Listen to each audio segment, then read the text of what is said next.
Hello, this is a very small presentation on dental waxes with some focus on inlay wax. Now, what is a dental wax? Dental wax is a substance most often made from paraffin, beeswax or carnauba wax. Now, if we have to classify dental waxes, it could be pattern waxes, processing waxes and impression waxes. Pattern waxes can again be classified as inlay, casting and base plate wax.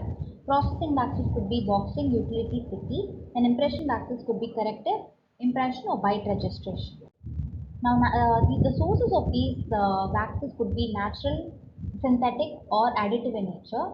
Natural waxes again could be classified as mineral source waxes like paraffin, microcrystalline, ozokerite, ferricin, montan. They can have a plant source like carnauba, auricuri, candelilla, Japan wax, cocoa butter. Insect waxes are also available, basically in the form of beeswax, and animal waxes include spermaceti.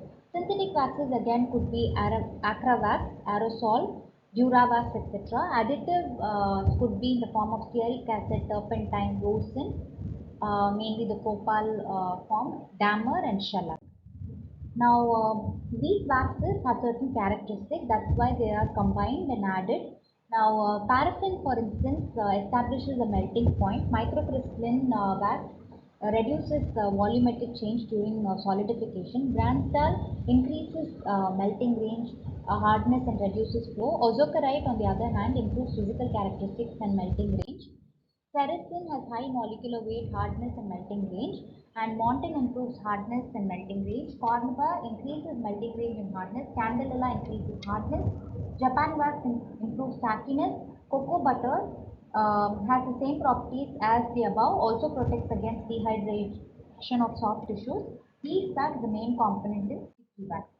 Now, these waxes, on the other hand, when they are used for boxing purposes, they are mainly used to build up vertical walls around impression to produce desired size and form of base cast.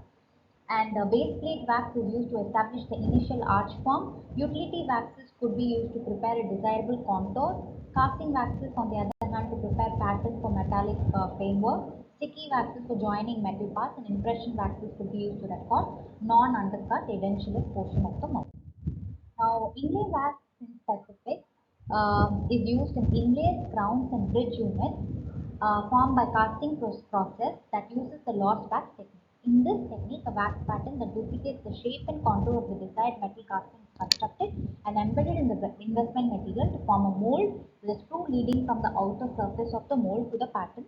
This wax is subsequently eliminated by heating, and the mold is further conditioned to receive the molten alloy. Now, the composition of the inlay wax would include paraffin, microcrystalline wax, ferricin, carnauba, candelilla, and beeswax. Now, what are the types of inlay wax? According to the AD specification number 4, inlay waxes could be classified as type 1, medium, used for direct technique, and type 2, soft, used in. Now, what are the ideal requirements of inlay wax? It should be uniform, rigid, and dimensionally stable, should burn out, forming carbon, which is later eliminated. Color should be in contrast with the dye material, and there should be no flaking or surface roughening when the wax is spent and molded after softening, and should not be sticky. Now, for the flow is slippage of molecules over each other. This property is dependent on the temperature composition of the wax. When forming a wax pattern directly, it should be sufficiently heated to a temperature at which it has sufficient flow to reproduce the prepared cavity with great detail. This temperature should be approximately 45 degrees Celsius. Now, the coefficient of thermal expansion, linear expansion of 0.6% when heated from 25 to 30 degrees Celsius is permitted for type 1 inlay wax, and this property is most significant in direct technique.